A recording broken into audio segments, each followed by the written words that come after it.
अस्सलाम वालेकुम। आप देख रहे हैं English easy tricks with Mohammad Shoaib.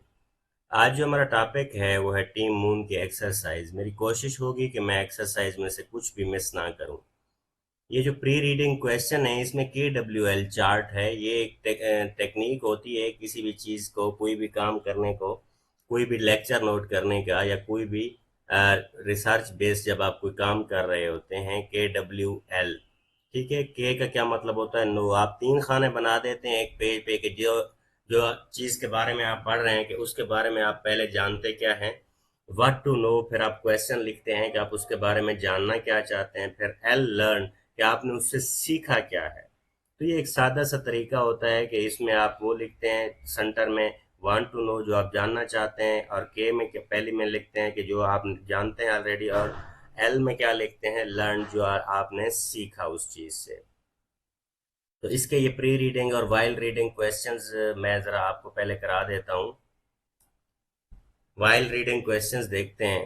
What was significant about the Neil Armstrong first step on the moon? Neil Armstrong first step on the moon were significant because he became the first human to set foot on the lunar surface, marking a monumental achievement in the human history। क्यों? क्योंकि वो पहला बंदा था जिसने चांद पे कदम रखा और इस वजह से हिस्ट्री में उसकी अहमियत है। His word that one small step for a man, one giant leap for mankind symbolize the triumph of the human ingenuity and exploration। कि उसका ये जो जुमला था कि एक छोटा सा कदम इंसान के लिए कितनी बड़ी बात होता है, ये इस बात की निशानदेही करता है कि इंसान जो है ये कुछ भी कर सकता है। उसके बाद क्वेश्चन 2 देखें जरा। What was the job of the seamstresses at the Playtex so important for the Apollo 11 mission? The job of the seamstresses at the Playtex was crucial because they were responsible for the crafting of the spacesuits that protected the astronauts in the harsh environment of the space. उनका क्या काम था कि वो suit बनाना जो astronaut खलाबाज पहन के जाएंगे ताकि वो वहाँ मौसम की शिद्दत से बच सकें। The suits needed to be perfect, flexible for the movement, yet strong enough to withstand the vacuum of the space. ठीक है कि उनको इतना मजबूत होना चाहिए था कि वो स्पेस को बर्दाश्त कर सके। वैक्यूम किसको कहते हैं? खला को। A single misplaced stitch could have led to the disaster, making their work a matter of the life and the death। कि उनके एक भी टांके में जो गलती या सुस्ती थी वो इंसान के लिए, जो साइंसदानों ने ऊपर जाना था, उनके लिए जिंदगी और मौत का सवाल था। उसके बाद है question 3। What kind of problems were NASA engineers trying to solve with the Saturn V rocket?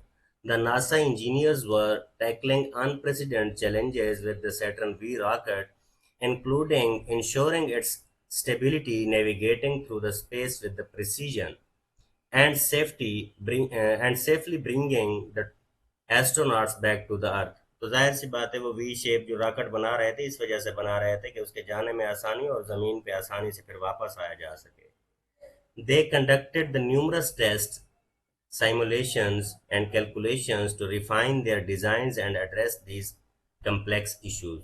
तो उनने बहुत ज़्यादा काम किया। साइमुलेशन का मतलब होता है कि एक कोड पहले बना तो लेना लेकिन फिर उसको चेक भी करना कि वो काम कर रहा है कि नहीं।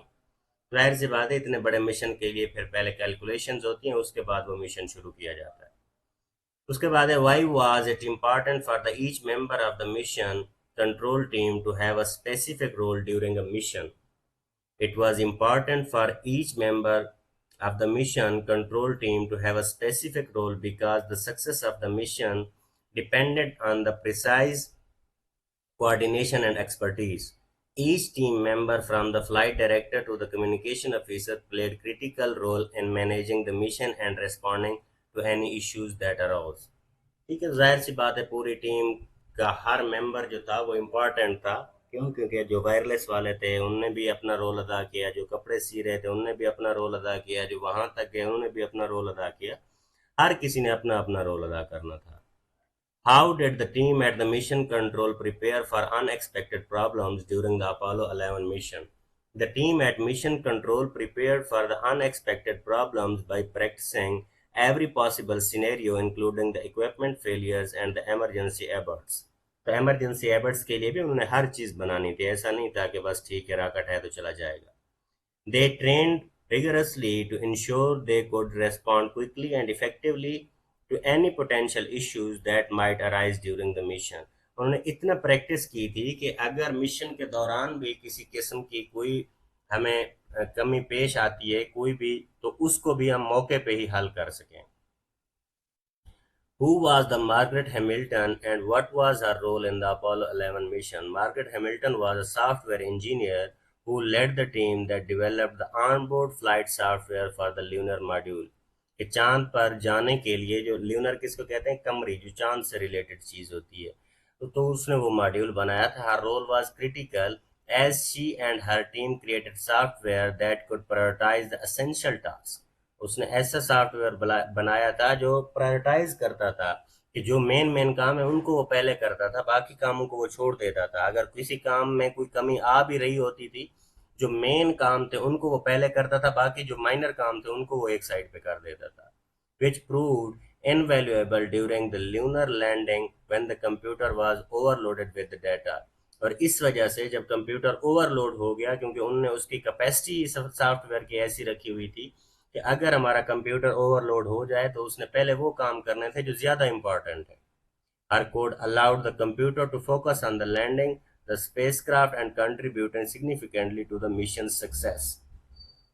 तो उसने इस तरह का बनाया था कि कंप्यूटर अगरचे ओवरलोड हो गया, लेकिन फिर भी कंप्यूटर ने क्या किया कि क्योंकि उस वक्त का जो मुसलसल काम था और जो सबसे अहम था वो लैंडिंग थी, तो उसने उस पर फोकस किया. तो ये सॉफ्टवेयर की क्या थी, एक नुमाया खूबी थी. तो ये आपके हो गए क्वेश्चंस.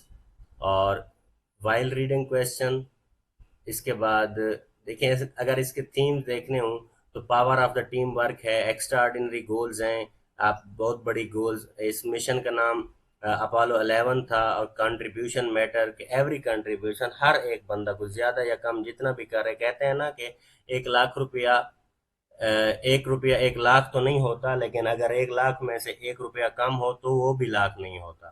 तो हर किसी की जो होती है वो कंट्रीब्यूशन मैटर करती है कि किस तरह अचीविंग सक्सेस, कि किस तरह से आपको कामयाबियां मिलती हैं. Strength of the working together, कि अगर आप एक साथ काम करते हैं तो वो कितनी पावरफुल चीज होती है. ये आपकी क्या है, वोकेबलरी है. उसके बाद आपके ये क्वेश्चन है, देखते हैं जरा. Why does the author choose to focus on the seam stresses at Platex section 2 when the discussing the Apollo 11 mission? What significance do their contributions hold in the broader context of the mission? ठीक है कि उसकी क्या अहमियत थी. The author focuses on the seam stresses at Platex to highlight the often overlooked contributions of the individuals who played critical role in the Apollo 11 mission.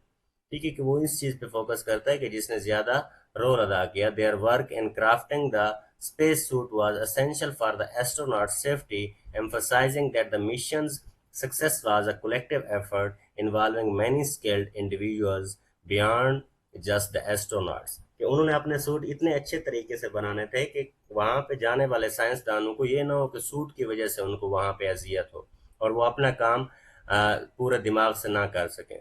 This underscores the theme of the teamwork and importance of the every contribution in achieving the monumental goals.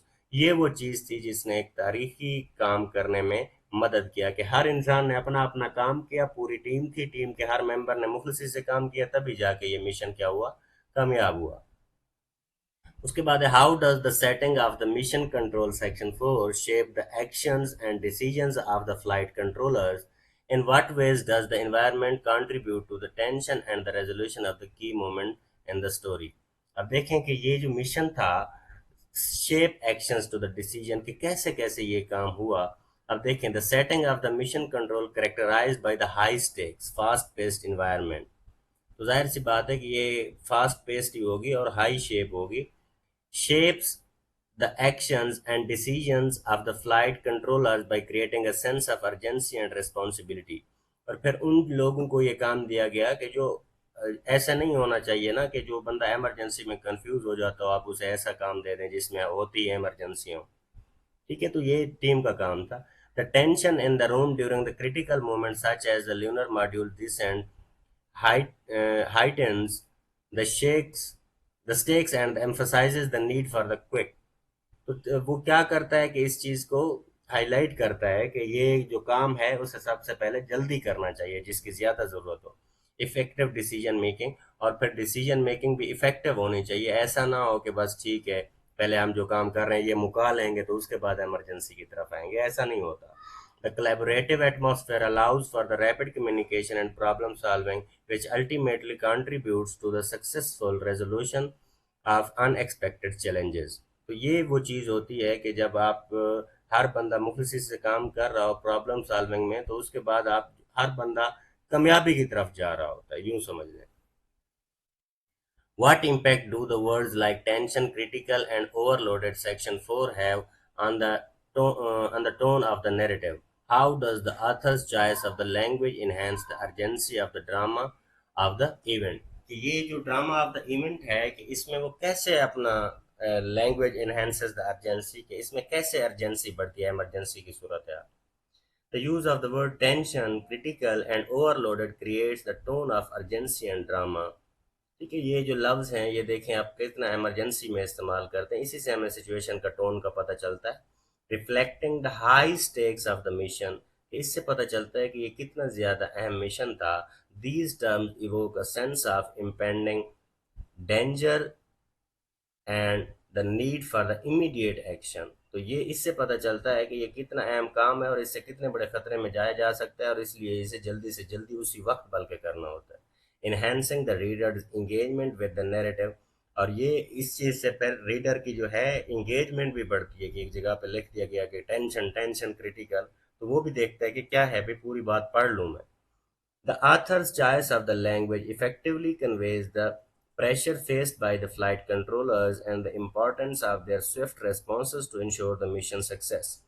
इससे पहले कि वो कहता है कि author इस तरह की लैंग्वेज, मुसन्निफ जो है वो इस तरह की लैंग्वेज इस्तेमाल करता है कि जो लोग उसमें थे उनको थोड़ी सी जब टेंशन का बताया गया तो उन्होंने उसको कितना सीरियस लिया और फिर उस काम को हल किया। What would be the impact if the Team Moon had focused solely on the astronauts' perspective instead of highlighting the contribution of all 400,000 people involved? How would this change to the narrative message? कहता है कि अगर सिर्फ और सिर्फ उन्हीं दो तीन साइंसदानों पे फोकस किया जाए, बल्कि उन 4 लाख लोगों पे ना किया जाए जिन्होंने इस मिशन में कंट्रीब्यूट किया था, अपना हिस्से का काम किया था, तो फिर ये इससे क्या मैसेज आता है? If Team Moon had focused solely on the astronauts' perspective, it would have diminished the narrative's message about the collective effort required for the Apollo 11 mission. कि अगर वो इस तरह करते अपोलो 11 के लिए जितनी कलेक्टिव मजमूई तौर पर जितनी मेहनत की ज़रूरत थी वो काम पॉसिबल ना हो पाता। The story would likely convey a more individualistic view of the success, overlooking the vital contribution of the many people behind the scenes, और फिर इससे ऐसा लगता कि वही जो 2-4 लोग ऊपर गए हैं उन्हीं की कामयाबी है, बाकी जो 4 लाख मेंबर थे उस टीम के उनकी कोई कामयाबी नहीं है। This shift would undermine the theme of the teamwork and the collaboration which is central to the mission's achievement. ये वो टीम वर्क था जिसने आखिरकार उनको कामयाबी की तरह पर ले जाया। क्वेश्चन 5 देखते हैं, what is the author's purpose in highlighting the lesser known contributors to the Apollo 11? How does this focus challenge the traditional narrative of the space mission that often enters solely on the astronauts? ये किस तरह से देखें अब, how does this focus the challenges of, कि जब challenges आते हैं तो उसको कैसे फेस किया। The author's purpose in highlighting the lesser known contribution is to acknowledge the diverse talents and the effort that made the Apollo 11 mission possible. कि हर शख्स के पास, वो कहता है कि अपोलो मिशन में जितने भी लोग थे हर किसी के पास अपनी एक डिफरेंट कैपेबिलिटी थी, वो डिफरेंट तरीके से काम कर रहा था, इस वजह से अपोलो मिशन जो था वो कामयाब रहा। This focus challenges the traditional narrative by illustrating the space missions are not solely the result of the astronauts' heroism but are instead the culmination of the teamwork and the collaboration among the many individuals. तो इससे पता चलता है कि ऐसा नहीं है कि 2-4 लोगों को हीरो बना के पेश किया जा रहा है, बल्कि वो कोलेबोरेटिव वर्क को, टीम वर्क को बता रहे हैं कि जिसमें हर मेंबर जिसने भी थोड़ा सा काम किया वो भी हमारे लिए हीरो है। It emphasizes the importance of recognizing all contributors, fostering a more inclusive understanding of the achievement. इससे पता चलता है कि आप जब कोई काम करते हैं तो पूरी टीम को क्रेडिट देना चाहिए, ऐसा ना हो कि दो चार बंदे कहें जी नहीं मैंने ये काम किया है बस। What might have happened if the engineers at NASA had failed to solve the key problem with the Saturn V rocket? How would this have affected the outcome of the Apollo 11 mission? ठीक है, तो कहता है कि अगर वो V shape rocket बनाने में नाकाम हो गए होते तो फिर क्या होता। If the engineers at NASA had failed to solve the key problem with the Saturn V rocket, it could have resulted in the catastrophic failure. इससे बहुत बड़ा खतरा होता, lethal, jeopardizing the entire mission, और पूरे का पूरा मिशन क्या हो जाता, खतरे में पड़ जाता। The rocket might not have launched successfully, और रॉकेट भी कामयाबी से लॉन्च ना किया जा सकता, or it could have encountered the critical issues during the flight, preventing the astronauts from the reaching the moon or returning safely to the earth। और फिर से इससे ये भी ना होता कि उस पे जो मसला आया उसको भी आसानी से हल किया जा सकता, और ये भी पॉसिबल ना होता कि वो लोग ज़मीन तक वापस पहुंचते। This failure would have not only impacted the mission's outcome but also the future of the space exploration।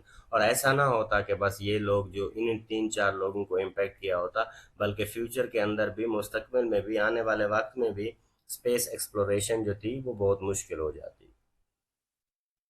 उसके बाद देखें, सेवन क्वेश्चन है, how can you summarise the main points of the Team Moon in a way that captures the essence of the team work and collaboration without losing key details. कहता है कि किस तरह से आप इसको समराइज करेंगे कि हर शख्स को आप शाबाश भी दें, दाद भी दें, और कोई रह भी ना जाए और बहुत ज़्यादा डिटेल भी ना हो उसमें। तो देखें, team moon illustrates the monumental achievement of Apollo 11 mission as a result of the collective efforts of the 400,000 individuals। ये 4 लाख लोग इनफरादी तौर पर थे जिन्होंने काम किया, तो उन्हीं की वजह से जाके ये कामयाब हुआ। Including seamstresses, engineers, flight controllers and software developer से लेके जिन्होंने सूट बनाए, सारे के सारे जो थे अहमियत के हामिल हैं। Each person's contribution, no matter how small, was a vital to the mission success। ठीक है, तो वो कहता है कि हर शख्स की जो कंट्रीब्यूशन थी, ऐसा नहीं कह सकते कि वो छोटी थी, जितनी भी थी वो बहुत इंपॉर्टेंट थी, और उसका उतनी ही अहमियत है पूरे मिशन में जितना सबका हिस्सा बनता है।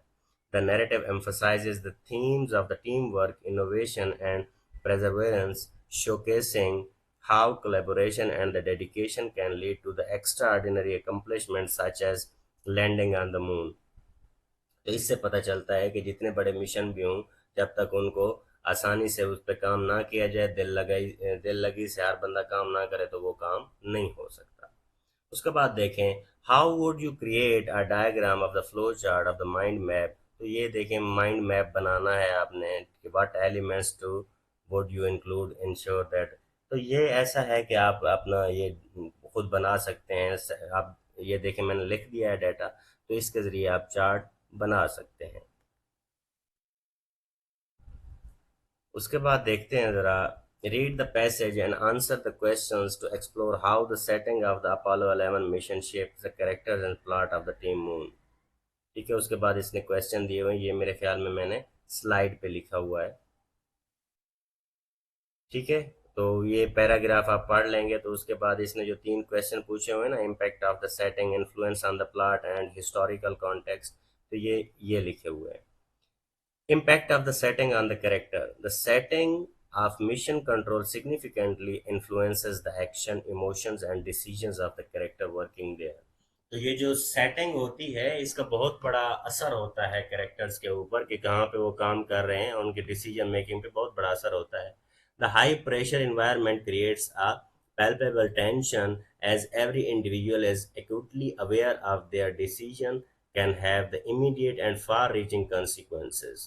ठीक है, तो ये जो होती है सेटिंग, ये इतना रोल अदा करती है कि हर शख्स जो होता है बहुत ज़्यादा वो कॉन्शियस होता है कि छोटी सी गलती भी हो गई तो वो कहाँ तक जा सकती है। This atmosphere fosters a sense of urgency and responsibility, compelling the characters to remain focused on and alert। तो इस तरह का जो माहौल है वो लोगों के लिए इमरजेंसी क्रिएट करता है, और फिर इस चीज़ पे भी उनको फोर्स करता है कि वो फोकस्ड रहें। The flickering screens and the constant flow of the data heighten their anxiety, leading to a mix of determination and fear. As they track the lunar module, the characters are driven by the collective goal. ठीक है, इससे फिर पता चलता है कि किस तरह उनकी डिटर्मिनेशन है और फिर कलेक्टिव गोल जो होता है मजमूई तौर पर जो मंजिल होती है वो मिलती है, which unites them but also amplifies the stakes of their actions. और फिर इस चीज़ के लिए भी उनको मुतहद होना पड़ता है कि वो सारी चीज़ें जो हैं वो पूरी टीम पे आ जाएंगी, ऐसा नहीं है कि कोई उसका एक जिम्मेदार होगा। This emotional weight of the mission is felt deeply as they navigate the fine line between the hope and despair। और फिर इससे पता चलता है कि होप और डिस्पेयर ये सारी चीज़ें क्या होती हैं। ये होता है सेटिंग का असर। उसके बाद इन्फ्लुएंस ऑन द प्लॉट, जो प्लॉट होता है तो ये इसको भी देख लीजिएगा, मेरा नहीं ख्याल कि इसको मैं ज़्यादा पढ़ूं, इसको आप एक दफ़ा पढ़ लें तो आपको समझ आ जाएगी। और फिर हिस्टोरिकल कॉन्टेक्स्ट भी कितना मैटर करता है, इसको भी आपने क्या करना है, पढ़ लेना है। उसके बाद देखें, break down the stages of a plot development in Team Moon using the prompts below. Exposition है, आइडेंटिटी है, आइडेंटिफाई करना, इवेलुएट करना है, तो ये भी देखें, ये स्लाइड पे लिखा हुआ है, break down of the stages of the plot development in the Team Moon. Exposition क्या होती है, किसी भी चीज़ की शुरुआत को कहते हैं कि कहाँ से इनिशिएटिव उसका लिया जा रहा है। Identification, the author introduces the Apollo 11 mission providing the background on the space race, the significance of lighting on the moon. ठीक है, ये शुरुआत है कि वो पहले बताता है कि अपोलो 11 मिशन की बात हो रही है। एक्सपोजिशन किसको कहते हैं, स्टार्ट को कहते हैं। And the vast number of the people involved in the mission, including the engineers, seamstresses, and the flight controller। कि ये सारे जो लोग थे, ये इनके बारे में जब वो तारुफ करवा रहा है, इसे क्या कहते हैं, एक्सपोजिशन। अब इसकी अगर इवेल्युएशन देखें, the exposition engages the reader by establishing the historical context and the monumental nature of the mission। ठीक है, तो जाहिर सी बात है, आप इस तरह की जो बात बताई जा रही है, आप देखें टाइटल को भी देख लें तो ये एंगेज करता है राइटर को, दिल करता है कि इसे पढ़ा जाए। It emphasizes the collaborative effort required, setting the stage and the themes of the teamwork and the innovation that will unfold throughout the story। कि ये वो चीज़ है कि जो स्टोरी के बाद भी याद रखी जाएगी। उसके बाद राइजिंग एक्शन होता है कि कहाँ से मामला आगे की तरफ बढ़ रहा है। आइडेंटिफाई देखें, की events include the rigorous training of the astronaut, the engineering challenges faced with the Saturn V rocket. तो ये सारी चीज़ें क्या हैं, राइजिंग एक्शन है। आप जब देखते हैं कहानी कि वो उनमें ट्विस्ट ला रहा होता है कि अगर वी रॉकेट शायद ये ना होता तो ये होता। ठीक है, तो इसे क्या कहते हैं, rising action. And the meticulous preparation for the various teams including the seamstresses who made the space suit. तो ये भी उनके बारे में आप जब देखें, वो कहता है कि अगर वो थोड़ी सी भी गलती कर लेती तो उनकी जिंदगी और मौत का सवाल था। अगर इसको इवेल्युएट हम करते हैं, these moments develop the theme of teamwork and preparation for the showcasing the diverse contributions of the individuals and the collective effort needed to overcome the obstacles। तो इसको इवेलुएट किया जाए तो हर किसी ने अपने काम में काम रख करना होता है। अगर हर बंदा अपना काम करे तो जिंदगी बहुत आसान हो जाए। उसके बाद क्लाइमेक्स होता है जो पीक लेवल को कहते हैं। देखें, अगर मैं आपके लिए ये यहाँ पे कोशिश करता हूँ कि आपके लिए मैं वो ड्रा करूँ। अब देखें, ये एक नावल के लिए मैं क्या कर रहा हूँ,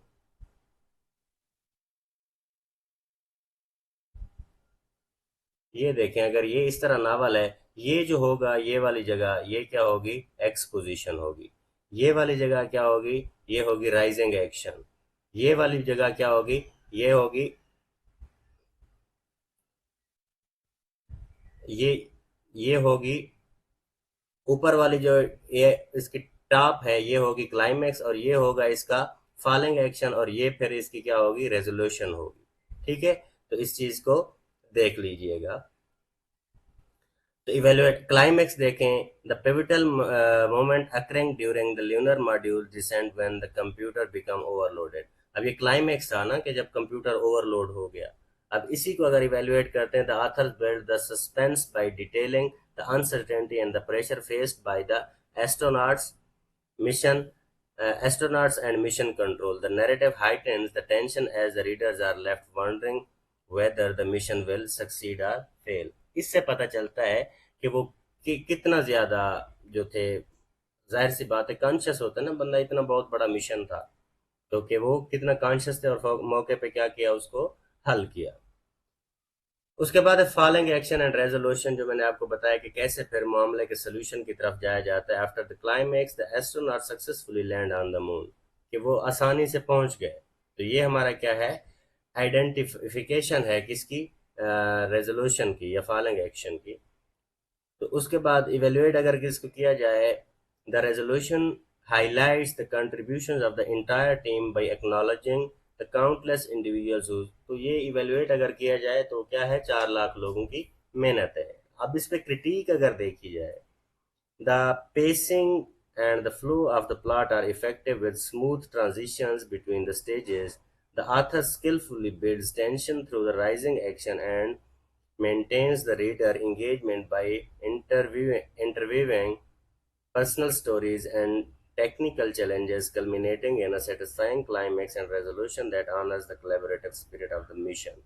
तो वो क्या करता है कि बहुत ज़्यादा अगर मुश्किलात का सामना भी आ रहा है, लेकिन उसके लिए भी वो बहुत अच्छे अल्फाज इस्तेमाल करता है, ताकि कोलेबोरेटिव वर्क है ये, फिर मिशन की जो रूह है वो ख़त्म ना हो। इसके बाद देखें, read the excerpt below and analyse how the author contrast the point of the view different characters are the contributor। तो ये भी स्लाइड पे लिखा हुआ है। Analysis of the contrasting point of view, देखें कंट्रास्टिंग पॉइंट ऑफ व्यू को अगर देखें, the perspective of the astronauts and the engineers differ significantly in focus and emotional weight. Astronaut का पर्सपेक्टिव देखें, the astronauts view their mission as a culmination of the collective hopes and the dreams, emphasizing the symbolic nature of their journey। ये जो astronauts हैं वो कि ये समझते हैं कि ये पूरी टीम का काम है, तभी हम यहाँ तक पहुंचे, अदरवाइज हम ना पहुंच सकते। They carry the weight of the public expectations and aspiration of those who contributed to the mission. तो कहता है कि उन्हें जो तवक्कुआत पूरी कौम रख रही है, पूरी लोग रख रहे होते हैं, वो उसके लिए उसका भी ख्याल करते हैं, और फिर वो उन लोगों के एस्पायरेशन मोटिवेशन का भी ख्याल करते हैं कि जिन लोगों ने इसमें हिस्सा डाला था, जिन्होंने काम किया था इस मिशन के लिए। अब उसके बाद इंजीनियर्स पर्सपेक्टिव अगर हम देखते हैं, the engineers see their work as both technical challenge and a personal endeavor। कि वो देखता है कि टेक्निकल चैलेंजेस भी आएंगे, फिर उसके बाद वो देखता है कि मुझे भी आखिर जाहिर सी बात है इज्जत मिलेगी कि इतना बड़े मिशन में मैंने काम किया है। Their calculations and the designs are not just about achieving a goal, they are deeply invested in the mission success, reflecting their personal stakes and the emotional connection to the project। तो वो सारे फिर क्या करते हैं, फिर project में जाहिर सी बात है पर्सनल स्टेक भी लेते हैं, उनके साथ उनके इमोशंस भी अटैच होते हैं। हर चीज़ के साथ इंसान फिर अपने इमोशंस अटैच कर लेता है। Effect on the reader, these contrasting viewpoints enhance the reader's understanding of the mission by illustrating the multifaceted nature of the space exploration। इससे पता चलता है रीडर को कि आसमान पे जाना मजाक नहीं है भाई, कितने मामलात थे। The astronauts represent a visible heroic aspect of the mission, while the engineers embody the behind the scenes dedication and expertise। तो साइंसदान तो वो थे जो सामने आ गए, लेकिन रॉकेट किसने बनाया था, जाहिर सी बात है वो इंजीनियर्स ने बनाया था। This duality helps readers to appreciate the complexity of the mission and the diverse contribution that made it possible। इससे एक रीडर को पता चलता है कि यहाँ पे जो हेल्प की गई है उसमें दोहरियत है, मतलब एक शख्स ने नहीं किया, बहुत सारे लोगों ने किया, तब जाके ये मिशन जो है मुकम्मल हुआ है। Developing the theme, the differing perspectives contribute to the theme of the teamwork and collective effort by highlighting how the various roles are interconnected। कि किस तरह से डिफरेंट चीजें जो है मिल के बनी हुई हैं। आप अपनी सोसाइटी को देख लें, डिफरेंट चीजों से मिलकर बनी हुई। डॉक्टर ना हो तो सारे बीमार रहेंगे, वकील ना हो तो सारे केस हार जाएंगे, दर्जी ना हो तो कपड़े कौन सिएगा। इसी तरह हर चीज सोसाइटी जो है कनेक्टेड है, हर किसी की आपको जरूरत पड़ती है। The astronaut's journey symbolized the culmination of many individuals' hard work, while the engineer's personal investment underscores the importance of the collaboration and shared goals। तो इससे इंजीनियर्स की जो है पर्सनल इन्वेस्टमेंट के कितना उन्होंने अपना टाइम उस पर सर्व किया, तो जाहिर सी बात है फिर वो सक्सेस ही एक्सपेक्ट कर रहे थे। Together, these viewpoints reinforce the idea that success in the such monumental endeavors relies on the combined efforts of the all contributors, not just the visible heroes। कि इसमें 4 लाख लोग इन्वॉल्व थे। ऐसा नहीं है कि जो 2-3 लोगों के बारे में, एल्ड्रन के बारे में आपने सुन लिया, नील आर्मस्ट्रांग के बारे में सुन लिया, ऐसा नहीं है। तो पूरी टीम थी। वो कहते हैं क्रेडिट 4 लाख लोगों को मिलना चाहिए, सिर्फ नील आर्मस्ट्रांग या एल्ड्रन को नहीं। उसके बाद देखें, ये हो गया आपका। उसके बाद है read the passage and identify whether the writing is descriptive, argumentative और परसुएसिव। ये भी इस पे लिखा हुआ है। आइडेंटिफिकेशन देखें, द पैसेज इज परसुएसिव।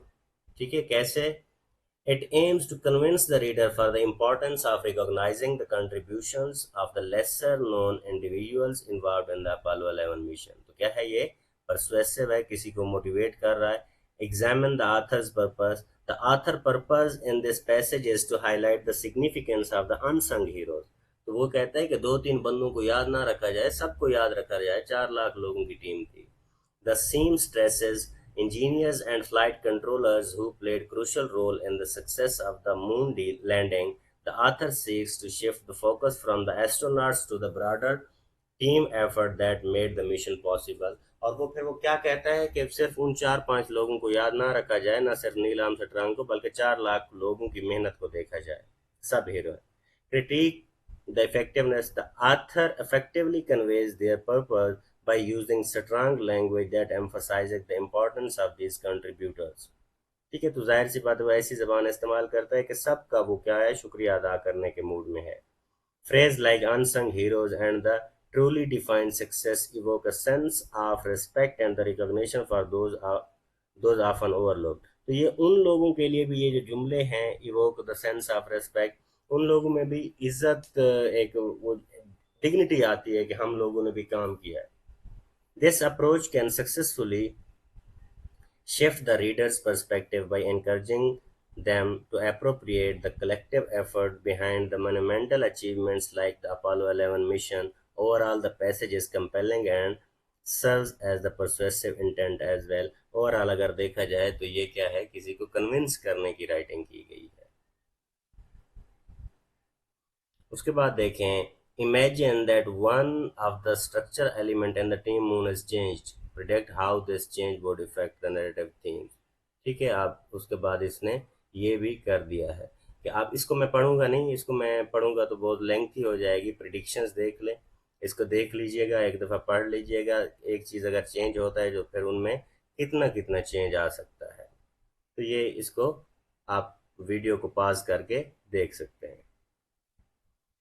उसके बाद देखें, read the selected excerpt from the Team Moon and answer the questions, focus on how Catherine Thimmesh words choice the create effect such as. देखें, ये यहाँ से लिया गया और फिर यहाँ क्वेश्चन दिए गए हैं। तो ये भी स्लाइड्स पढ़ते हैं ज़रा। Identify the words for the effect. The word and the phrase that emphasize the importance of the seamstress's work include meticulous care, बहुत ज़्यादा एहतियात, highlights the precision and the attention to detail required for the work। तो ये जो इस तरह की जो टर्में हैं, तो वो कहता है कि वो कितना नाजुक काम था उसके बारे में बताती हैं। लाइफ और डेथ, कि अगर वो जो सूट उनके बना रहे थे, अगर थोड़ी सी वो सुस्ती कर देते तो उनकी जिंदगी और मौत का सवाल था।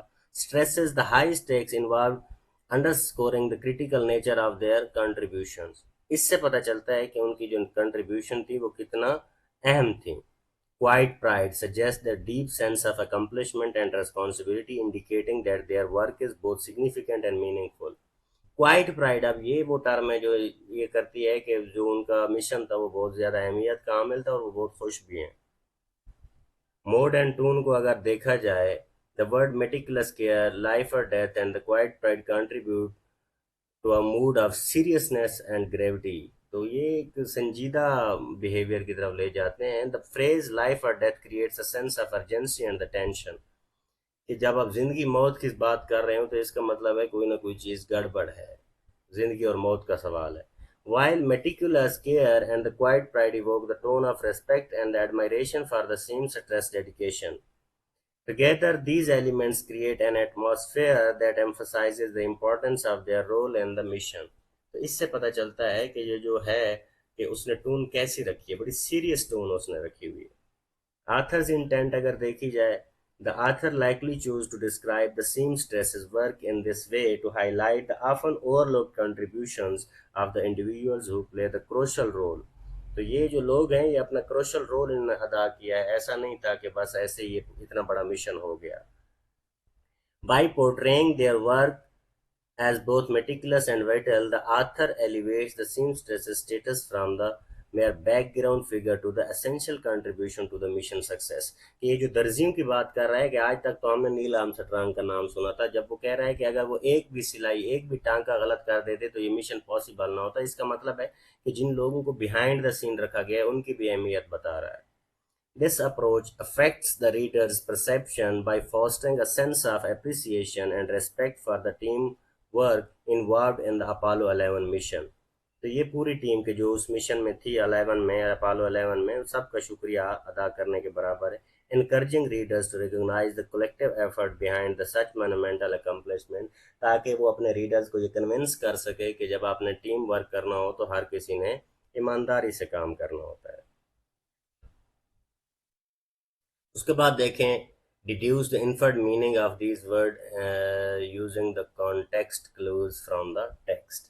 मेटिकुलस का वैसे कंटेक्स्ट इसमें देखें जिस तरह यूज हुआ है तो क्या होता है, working with the blend of meticulous care and quite pride, कि बहुत फ़ख्र से ये बात करना, कि बहुत ज़्यादा चाहे काम थकाने वाला भी हो लेकिन आपका अज़्म वलवला इतना हाई हो, इतना बुलंद हो कि आपको वो बात अच्छी लगे.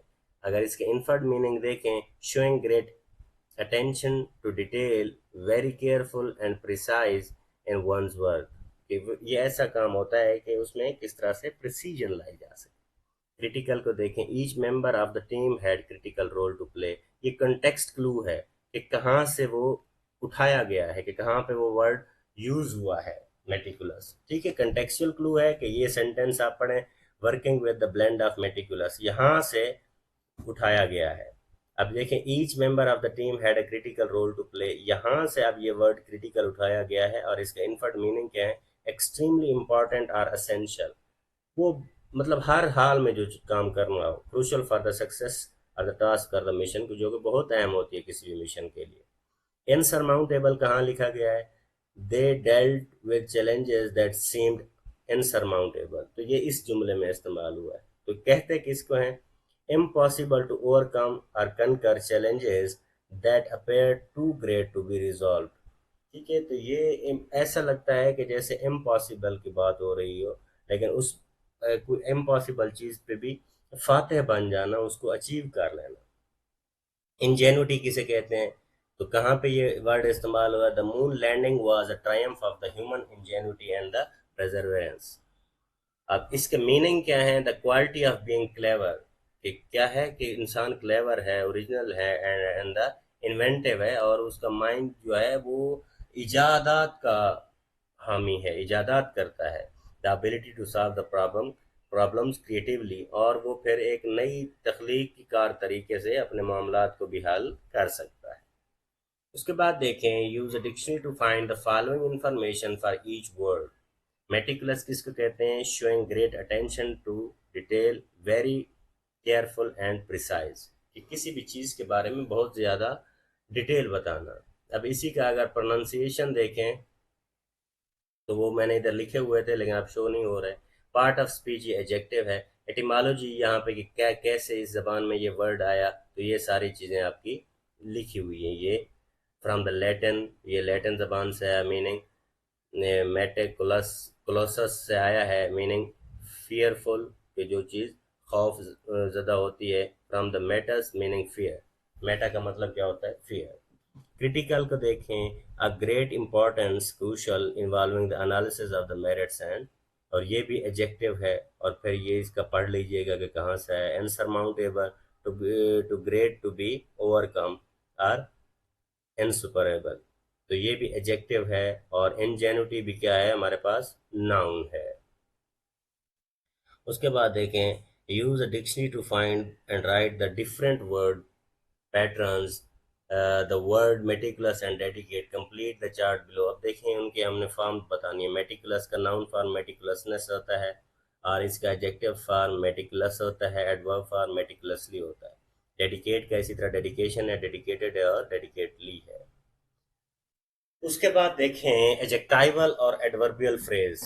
ठीक है, इनको एजेक्टिव या एडवर्ब फ्रेज भी कहा जाता है। तो एजेक्टाइवल फ्रेज को देखें। Adjectival phrase is a group of word that function like an adjective. ठीक है, वो एजेक्टिव का काम करता है। एजेक्टिव जो चीज़ होती है वो नाउन के बारे में बताती है। इट डिस्क्राइब्स और gives more information about a noun और द प्रोनाउन। नाउन या प्रोनाउन के बारे में ये क्या देता है, ज़्यादा डिटेल देता है। एग्जाम्पल देखें, द मैन। अब देखें ये जो मैन है, ये जो मैन है ये नाउन है। कवर्ड इन द डस्ट किसके बारे में बता रहा है, मैन के बारे में बता रहा है। तो ये हमारे पास क्या है, एडजेक्टिव फ्रेज है। जो चीज़ नाउन के बारे में बता रही है वो हमारे पास एडजेक्टिव होती है।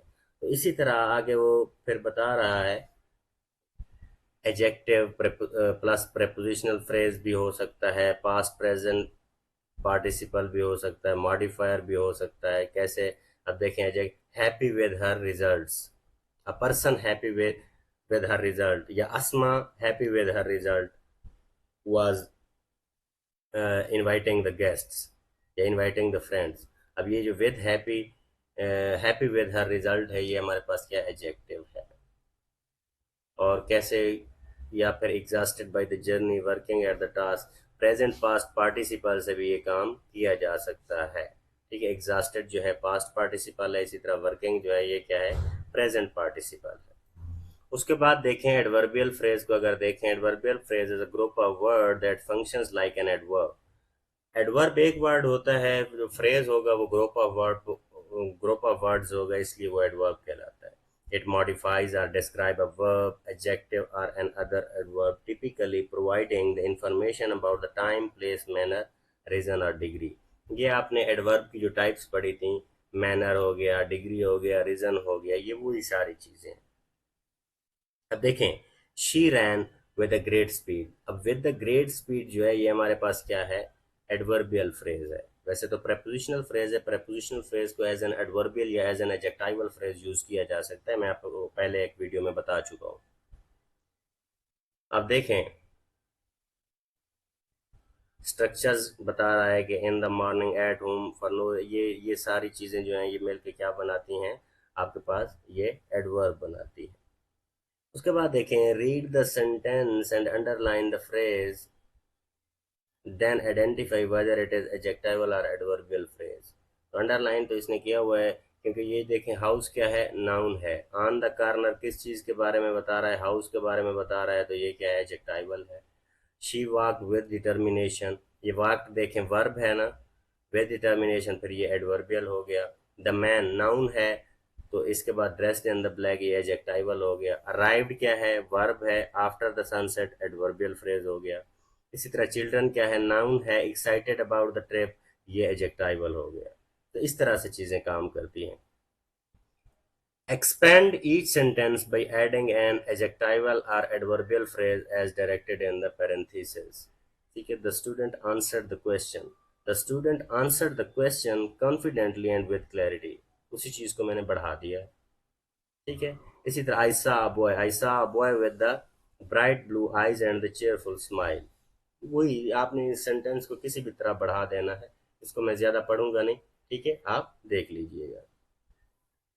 उसके बाद देखें, कम्प्लेक्स सेंटेंस है। Complex sentence is a sentence that combines one main independent class with one और मोर subordinate class.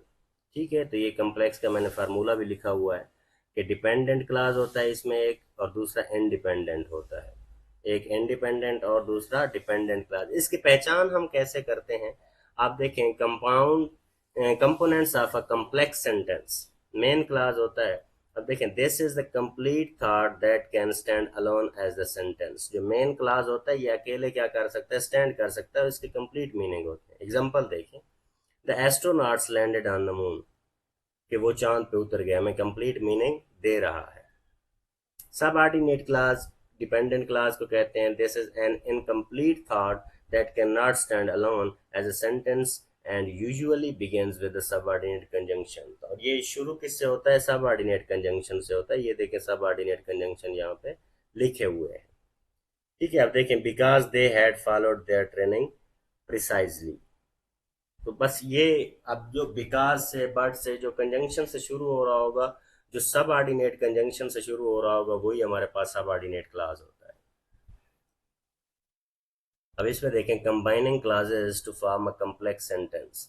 The astronauts landed on the moon, ये हमारे पास जो था ये मेन था या इंडिपेंडेंट क्लास था। और because they had followed their training precisely, ये हमारे पास क्या था, सब ऑर्डिनेट क्लास था। ठीक है, सबऑर्डिनेटिंग कंजंक्शन, सबऑर्डिनेट, ये वही बात है कि सबऑर्डिनेट कंजंक्शन से ही हमेशा आपका सबऑर्डिनेट क्लास शुरू होता है। ठीक है, कॉमन सबऑर्डिनेटिंग कंजंक्शन। तो ये काज एंड इफेक्ट को भी बताते हैं कौन कौन से, बिकॉज आ गया, सिंस, सो दैट। कंट्रास्ट को भी बताते हैं जब चीज़ें मुख्तलिफ होती हैं, आल दो, इवन दो, वेयर एज। ठीक है, उसके बाद कंडीशन, इफ, अनलेस। कंडीशन के बारे में बताया जाता है कि unless he doesn't do it he will not gate, he would not gate. ठीक है, इफ भी आपको पता है कंडीशन के बारे में बताता है। और टाइम, फिर इसका तो मेरा नहीं ख्याल कि इसको एक्सप्लेन करने की ज़रूरत है।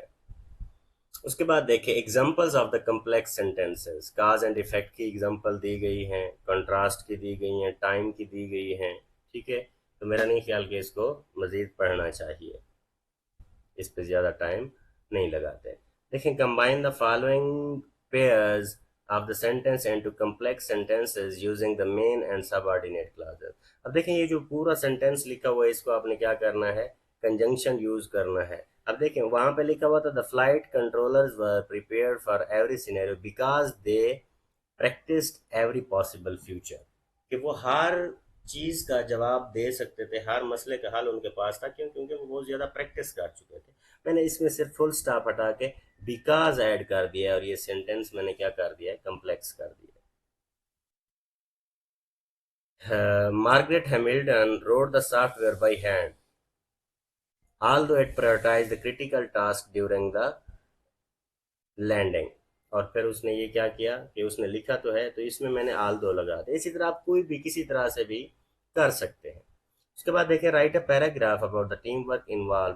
तो ये स्लाइड पे मैंने लिखा हुआ है पैराग्राफ, ये देख लीजिएगा। मेरा नहीं ख्याल कि इस पे ज़्यादा टाइम लगाना चाहिए।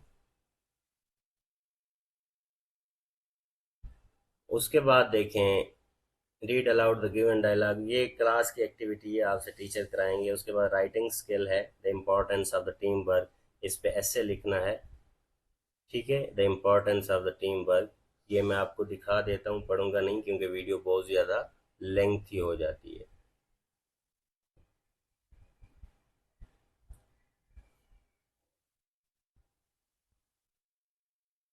ठीक है, तो यहाँ तक आपका ऐसे हुआ। उसके बाद देखें, imagine you are a member of the Apollo 11 mission team, write a short story and bring to life. तो ये जो बी है, ये बी है, स्टिच इन टाइम, ये इसके बारे में मैंने लिखी है। आप इसको देख सकते हैं, जहाँ आपका दिल करे आप वीडियो को रोक सकते हैं।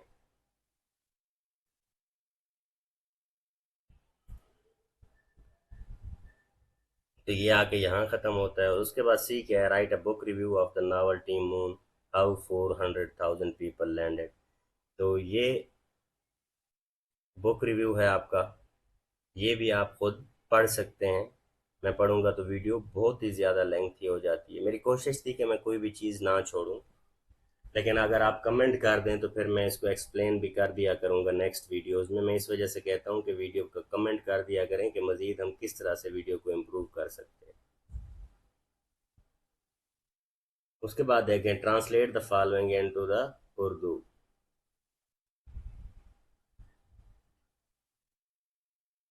तो ये आपकी ट्रांसलेशन भी आ गई, इसको भी आप रोक सकते हैं।